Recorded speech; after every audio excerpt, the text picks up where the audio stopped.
বাংলাদেশে তো আমরা বাকশাল করতে যাচ্ছি না। সবাই যে একমত, সবাইকে যে একমত হতে হবে এটা যারা চিন্তা করে, এটা একটা বাকশালী চিন্তা, যেটা শেখ হাসিনার পিতা করেছিলেন।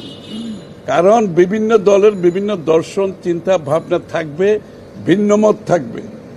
বিষয়টা হচ্ছে যেখানে ঐক্যমত হয়েছে সেগুলোর বাইরে সংস্কার করার কোনো সুযোগ নাই। এর বাইরে যেটা করতে যাবে সেটা আপনাকে ডেমোক্রেটিক প্রসেসের মাধ্যমে আসতে হবে, নির্বাচনী প্রক্রিয়ার মাধ্যমে আসতে হবে, জনগণের ম্যান্ডেট নিয়ে আসতে হবে। সুতরাং যেগুলো ঐক্যমত হয়েছে এই বিষয়গুলো জাতির সামনে কেন তুলে ধরা হচ্ছে না, এটাই প্রশ্ন। অলরেডি সবাই সাবমিট করে দিয়েছে, অনেকদিন সময় চলে গেছে, আলোচনা শেষ। আপনি এটার জন্য এক সপ্তাহের বেশি সময় লাগে না। কোথায় ঐক্যমত হয়েছে জাতিকে জানান, কোথায় ঐক্যমত হয়েছে জাতি জানুক, এবং ওই ঐক্যমতের ভিত্তিতে আমরা সনদ সই করে দিয়ে নির্বাচনের দিকে এগিয়ে যাই। খুব সহজ ব্যাপার, এর বাইরে যাওয়ার তো কোনো সুযোগ নাই।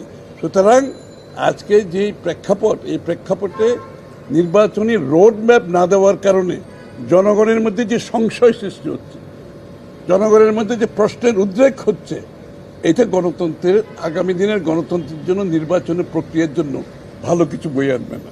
যত তাড়াতাড়ি সম্ভব নির্বাচনে রোডম্যাপ দিয়ে আশ্বস্ত করতে হবে জাতি গণতন্ত্রের দিকে যাচ্ছে, জাতি গণতন্ত্র ফিরে পেতে যাচ্ছে, এবং গণতন্ত্রের বাহক হচ্ছে নির্বাচন।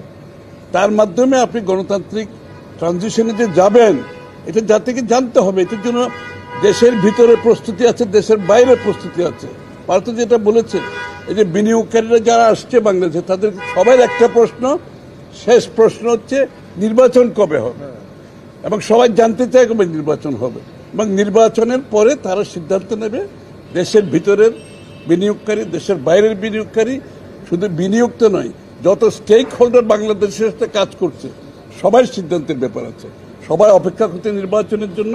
সুতরাং যেখানে ঐক্যমত হয়েছে এগুলো ডিক্লেয়ার করেন, সনদ সই করে দিয়ে নির্বাচনের রোডম্যাপ অতি সত্বর দিয়ে এই সংশয় থেকে জাতিকে মুক্ত করে দেন।